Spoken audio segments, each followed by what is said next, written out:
khusus yang kami muliakan Ustaz Ibu Ardiansyah Hidayah. Marilah kita senantiasa mengucapkan bersyukur kepada Allah Subhanahu wa taala atas segala nikmat dan hidayah yang telah dilimpahkan kepada kita semua, sehingga insyaallah kita semua hari ini pada sore yang berbahagia ini bisa mengikuti tausiah dalam rangka buka bersama Keluarga Besar Fakultas Bisnis dan Ekonomika Universitas Islam Indonesia. Bapak Ibu sekalian, hadirin semua, kami mewakili segenap keluarga besar FPII. Pertama mengucapkan terima kasih kepada Ustaz Budi Ardiansyah Hidayah yang telah berkenan untuk hadir dan memberikan tausiah pada pengajian menjelang buka puasa di sore ini. Bapak sekalian, saya kira kesempatan ini adalah pertama kita bisa menyelenggarakan kegiatan bersama setelah pandemi selama 2 tahun, sehingga dalam keadaan apapun kita wajib bersyukur kepada Allah Subhanahu wa taala. Apa yang kita alami, apa yang bisa kita nikmati, yang bisa kita laksanakan hari ini semata-mata karena ridho dari Allah Subhanahu wa taala. Untuk itulah mari kita bersama-sama pada kesempatan ini mendengarkan tausiah dari beliau Ustaz Ibu Ardiansyah Hidayah, dan mudah-mudahan kita semua bisa mengambil hikmah yang saya dapat. Sekali lagi terima kasih kepada ibu bapak sekalian hadirin yang berkenan hadir di malam ini, di sore ini, dan lebih khusus kepada Ustaz Budi Maturnuwun atas perkenanan. Demikian, saya kurang mohon maaf bila taufiq wal hidayah. Assalamualaikum warahmatullahi wabarakatuh. Baik, terima kasih kami sampaikan kepada Dekan Fakultas Bisnis dan Ekonomika Universitas Islam Indonesia yang telah memberikan sambutan dalam acara buka puasa bersama keluarga besar Fakultas Bisnis dan Ekonomika UI. Bapak dan Ibu yang kami hormati, selanjutnya adalah penyampaian tausiah yang disampaikan oleh beliau yang sudah hadir bersama kita di sini, Ustaz Ibu Ardiansyah Hidayah, dan beliau saat ini sudah berada di tengah-tengah kita. Tanpa memperpanjang kata dan waktu, kami undang Ustaz Kiki untuk bisa ke depan untuk menyampaikan tausiah dan nanti akan dilanjutkan dengan doa. Selanjutnya kami persilakan. Kalau nggak dibuka saya sesak nanti bicaranya. Bismillahirrahmanirrahim. Assalamualaikum warahmatullahi wabarakatuh. Saya salam sekali lagi Bapak Ibu. Jangan mentang-mentang karena mau berbuka jadi lemes jawab salam saya ya. Tolong salam saya dijawab dengan semangat. Yang jawab salam saya dengan semangat. Kalau ada yang jomblo, saya doakan enten jodoh. Kalau yang sudah menikah, saya doakan semoga pasangannya setia, anaknya soleh dan soleha, hutang-hutangnya lunas. Kenceng banget Pak Deka. Kaya raya, berujungnya pasda husnul khatimah, dan yang terakhir masuk surga ya. Assalamualaikum warahmatullahi wabarakatuh. Waalaikumsalam warahmatullahi wabarakatuh. Alhamdulillahi rabbil alamin. Alhamdulillahilladzi arsala rasulahu bil huda wa dinil haqq. Lazat dini kullihi walau karihal musyrikun. Asyhadu an la ilaha illallah wa asyhadu anna Muhammadan abduhu wa rasuluh. Allahumma salli ala sayyidina Muhammad wa ala alihi sayyidina Muhammad. Allah Ta'ala fil Qur'anil Karim, a'udzu billahi minasy syaithanir rajim. Man 'amila shalihan min dzakarin aw unsa fa huwa mu'minun falanuhyiyannahu hayatan thayyibah. Amma. Bapak Ibu yang saya hormati, khususan Bapak dekan dan jajaran pimpinan dari Fakultas Bisnis dan Ekonomika Universitas Islam Indonesia. Pertama-tama marilah kita memanjatkan syukur kepada Allah Subhanahu wa taala. Pada kesempatan sore kali ini kita bisa bersilaturahmi, bisa berkumpul di tempat ini dalam keadaan sehat walafiat. Alhamdulillah kita sudah sampai hari yang ke-21 Bapak Ibu. Insya Allah tinggal beberapa hari ke depan kita ini akan berujung bulan Ramadan ini. Nah mudah-mudahan kita semuanya sehat Bapak Ibu ya, bisa menyelesaikan Ramadan ini dengan sebaik-baiknya. Dan tentu saja kita berharap semoga Allah izinkan kita bertemu dengan Ramadan di tahun yang akan datang. Amin. Selawat dan salam telah senantiasa kita haturkan kepada junjungan kita Nabi besar Muhammad sallallahu alaihi wasallam beserta segenap keluarganya yang mulia, sahabat-sahabatnya yang terkasih, dan semoga telah kita mendapatkan syafaat dari beliau manakala kita kembali kepada Allah Subhanahu wa taala. Bapak Ibu yang dirahmati Allah, momentum seperti ini kan momentum yang jarang terjadi. Karena sepengetahuan saya, UII ini belum mengadakan kelas secara offline. Betul Pak? Kenapa saya tahu? Karena anak saya juga kuliah di UII. Cuma kuliahnya bukan di Fakultas Bisnis dan Ekonomika, kuliahnya di Fakultas Hukum Pak. Baru semester 2. Jadi saya sebenarnya kalau kesempatan ini ingin nitip anak saya ya. Tapi karena fakultasnya berbeda ya enggak apa-apa. Nah Bapak Ibu yang dirahmati Allah, satu kebahagiaan kita kumpul di sini. Bapak Ibu sebelumnya barangkali kerjanya secara online, hari ini dipertemukan Allah dalam forum yang seperti ini. Ini satu momentum yang luar biasa. Besok ketika kita Syawalan, biasanya ada acara itu Pak. Namanya acaranya itu reuni biasanya. Ya, kumpul bareng teman-teman SMA. Nah, tergantung reuninya tahun keberapa. Kalau reuni tahunnya di usia 30 tahunan, biasanya pertanyaannya itu, sudah nikah belum? Sekarang tinggal di mana? Betul Pak? Itu kalau reuni usia 30 tahun. Reuni lagi usia 40 tahun, lain lagi pertanyaannya. Apa pertanyaannya Pak? Anaknya sudah berapa? Masih kerja di tempat lama atau sudah pindah? Itu kalau usia 40 tahun. Reuni lagi usia 50 tahun. Apa pertanyaannya Bapak Ustaz? Cucunya berapa? Apa pertanyaannya? Cucunya berapa? Sudah punya cucu belum? Belum Pak? Ya kan?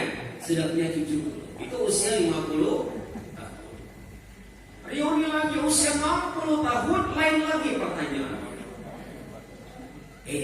Siapa yang masih bertahan? Siapa yang sudah mendahului? Itu usia 60 tahun. Usia 70 tahun, lain lagi pertanyaannya. Kamu siapa? Kenapa Bapak? Separuh hidup saya lebih di Jogja, tapi belum bisa menggantikan dengan gudeg dan bakpia Bapak Ibu. Ya, tetap yang terbaik bagi saya itu empek-empek. Nanti kalau sudah kembali ke sini, saya ceritain rasanya kepada Bapak Ibu. Ya rasanya aja. Ya, kalau Pak Deka boleh nitip Pak Deka ya, tapi tolong transfer sama saya ya. Bapak Ibu, afiat itu maknanya 5. 1. Afiat itu Bapak Ibu bermakna bertambahnya ilmu kita. Ya Pak ya. Jadi kalau kita ini nggak nambah ilmunya, wawasannya jalan di tempat, spektrumnya tidak meluas, ya kita mestinya nggak layak dong mengatakan sehat walafiat. Cuma Bapak Ibu yang dirahmati Allah, kita punya penyakit nih, kata Imam Malik. Penyakit orang pada umumnya itu kata beliau al-qana'atu bil jahli, merasa cukup dengan kebodohannya. Jadi bodoh, nggak ngerti, nggak tahu, nggak mau belajar. Ya, padahal kita tahu tuh Bapak Ibu, kita ini mestinya bertambahnya umur bertambah pula ilmu kita. Betul Bapak Ibu? Iya kan? Bapak Ibu sudah tua belum kira-kira? Masih muda-muda kayaknya ini ya. Hanya beberapa yang kepala 5 kayaknya. Tapi ingat loh ya, tanda tua itu bukan pada fisik ya. Bukan pada umurnya, tapi pada tanda-tanda fisiknya. Orang tua itu Bapak Ibu yang pertama tanda-tandanya, mohon Pak Dekan perhatikan baik-baik di Pak Dekan ya. Siapa tahu Bapak kena tanda-tanda ini Pak. Yang satu Bapak Ibu, tanda orang tua itu suka dengan lagu-lagu nostalgia. Sudah belum Pak? Sudah Pak Dekan Pak. Nah tanda pertama Bapak ya, itu berarti malaikat Israel sudah di depan pintu rumah Bapak Ibu. Tanda orang tua yang kedua Bapak Ibu, minumannya selalu yang panas-panas. Nah, nanti kita lihat tuh ya. Siapa yang nggak bisa minum es? Nah, ini tanda penuaan kedua Bapak Ibu. Coba tuh. Pagi teh anget, siang jeruk anget, malam jahe anget. Kalau misalnya minum yang dingin langsung greges-greges meriang-meriang. Ini tanda penuaan yang kedua. Tapi ada tanda ketiga Bapak Ibu. Kalau Bapak Ibu punya tanda ketiga, ini sahih sekali. Bapak Ibu sudah masuk daftar tunggu ini. Apa itu Bapak Ibu? Kalau orang di sekeliling Bapak Ibu di rumah dan di kantor sering mencium aroma kayu putih dan balsam. Jadi tunggu ya, agak modelan dikit fresh air. Gitu. Ada bau itu Bapak Ibu? Ada. Cium kanan kirinya. Ya. Kalau ada bau itu aroma kematian Bapak Ibu.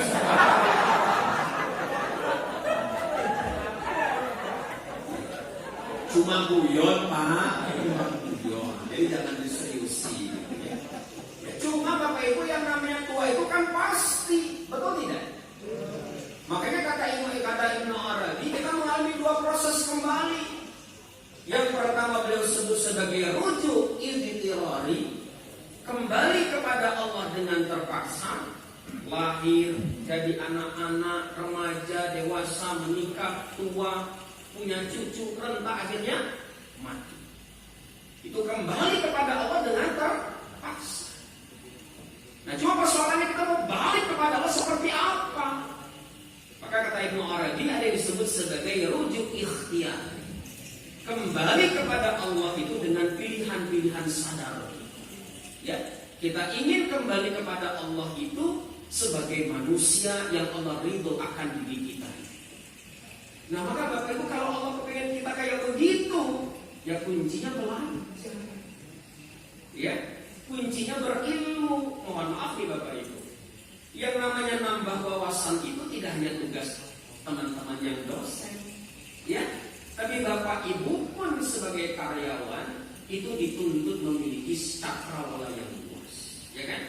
Hari ini Bapak Ibu tren yang terjadi banyak perusahaan dan lembaga itu orangnya nggak banyak, tapi mereka bisa mengerjakan banyak hal, ya. Sekarang trennya itu Bapak Ibu organisasi itu flat dan small, ya, karena memang dibutuhkan ada orang-orang yang semacam.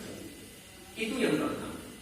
Tanda afiat itu apa Bapak Ibu? Bertambahnya ilmu.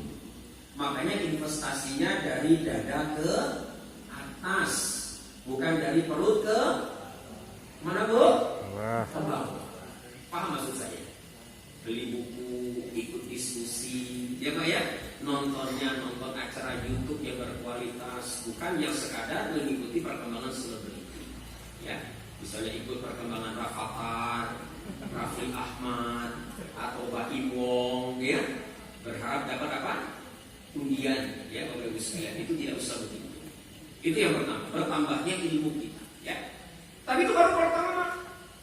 Yang kedua Bapak Ibu, afiat itu bermakna bertambahnya amal kita. Percuma dong. Punya ilmu yang luas, cakrawala yang luas, pendidikannya sampai S3 bahkan guru besar. Tapi kemudian itu hanya berhenti di tataran kognitif. Tidak terejawantah dalam perbuatan-perbuatan nyata. Kan kita hari ini mengalami krisis Pak. Krisis apa Bapak Ibu sekalian? Krisis integritas. Ya.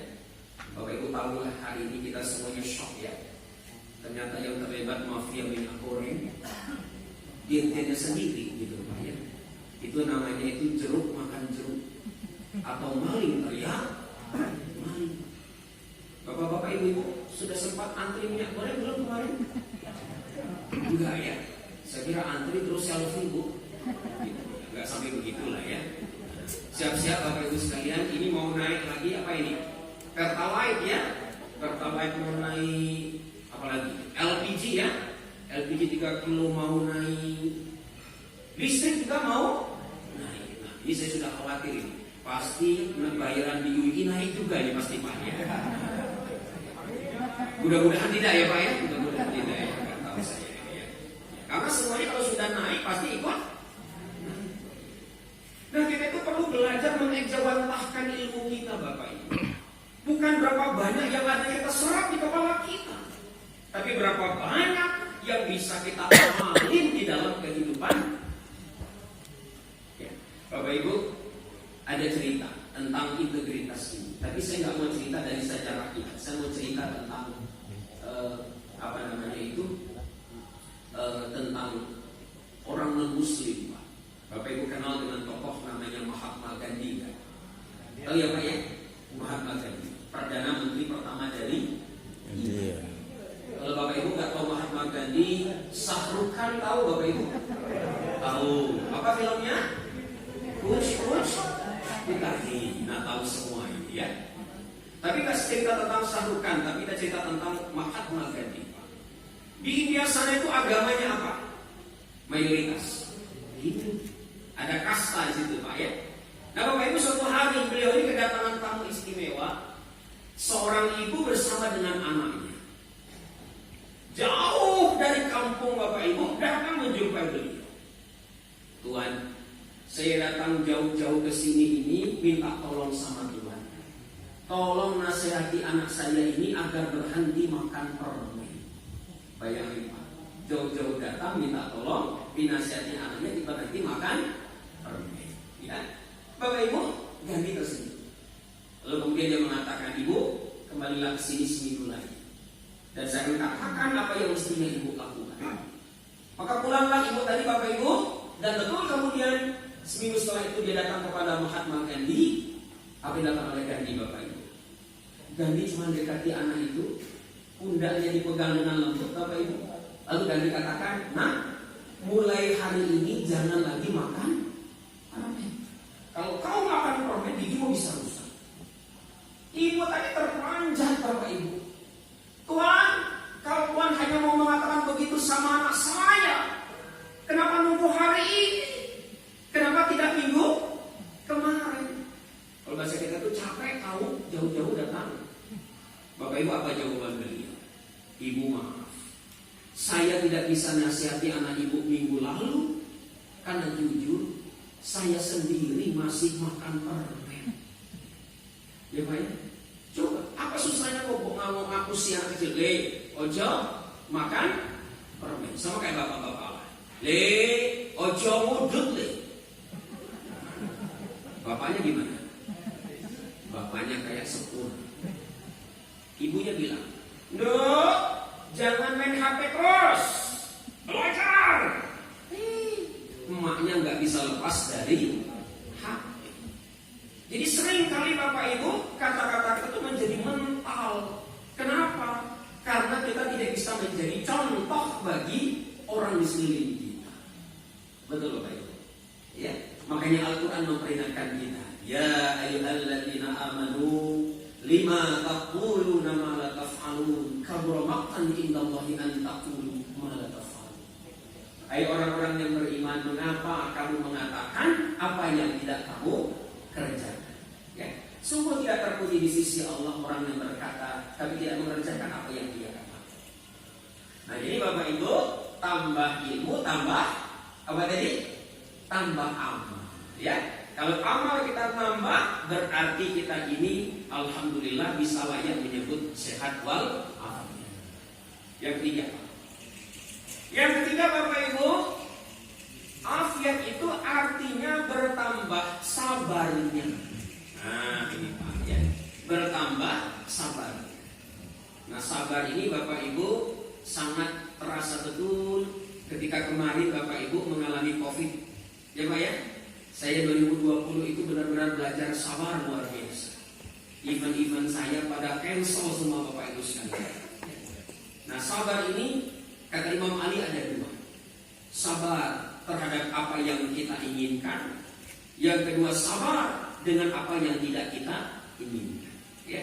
Nah, dengan yang kita inginkan ya kita sungguh-sungguh mengejarnya, mencapainya, gitu ya. Walaupun barangkali Bapak Ibu sepanjang jalan itu ada hambatan-hambatan, ada kerikil, ada lubang yang menghalangi perjalanan kita. Termasuk juga sabar dalam menghadapi hal-hal yang tidak kita inginkan. Ya. Banyak hal ya Bapak Ibu sekalian yang tidak kita inginkan itu. Nah, ketika itulah kita perlu belajar untuk bersabar. Nah, sabar ini Bapak Ibu, tandanya itu yang paling gampang adalah respons kita terhadap masalah itu. Kan kita tidak pernah punya luput dari masalah, betul Bapak Ibu? Ya. Konon Pak, kalau orang rontok bagian depan di sini rambutnya masih Pak, ya rontok nih.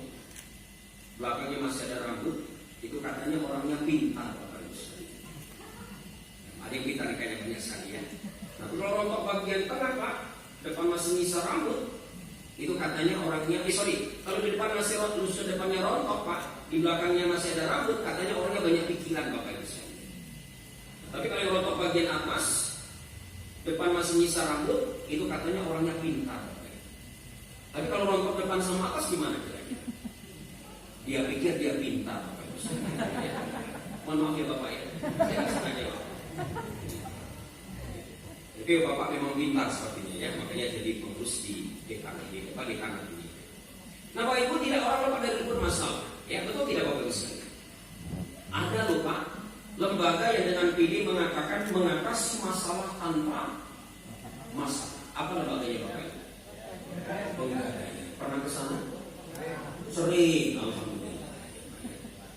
Nah ini ngomong bukan saya, yang ngomong Syekh Nawawi Al-Bantani.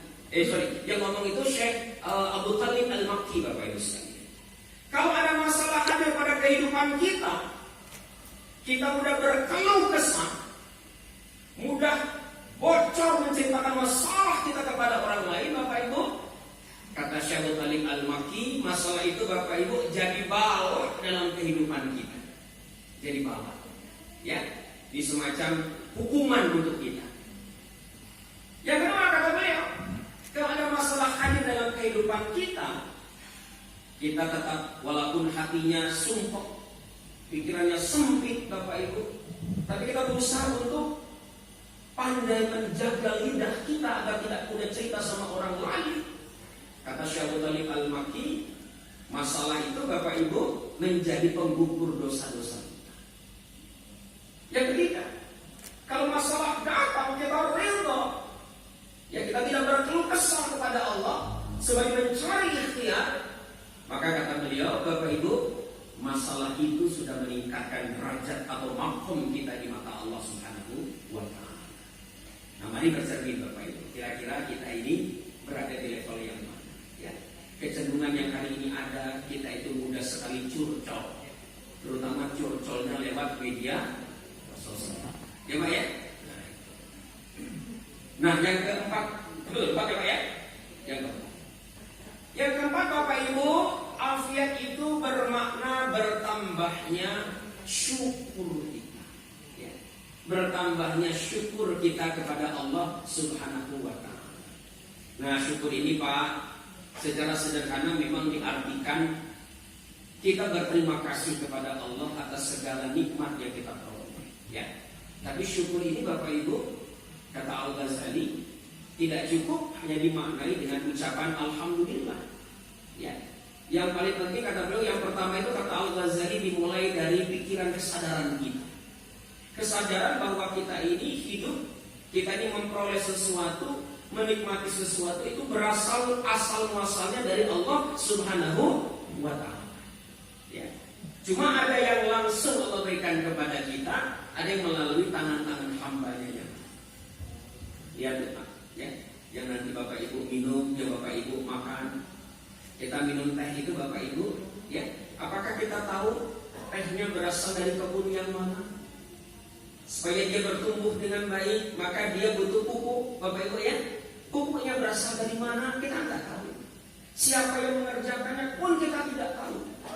Di dalam satu gelas minuman yang bernama teh hangat atau es teh itu, Bapak Ibu, ternyata Bapak Ibu yang dirahmati Allah, begitu banyak orang yang bekerja untuk kita. Ya, makanya Bapak Ibu, ketika kita berdoa itu, apa doa kita kalau mau makan? Allahumma barik lana fima razaqtana wa qina adzabannar. Jadi ungkapannya jamak Bapak Ibu sekalian. Maksudnya apa?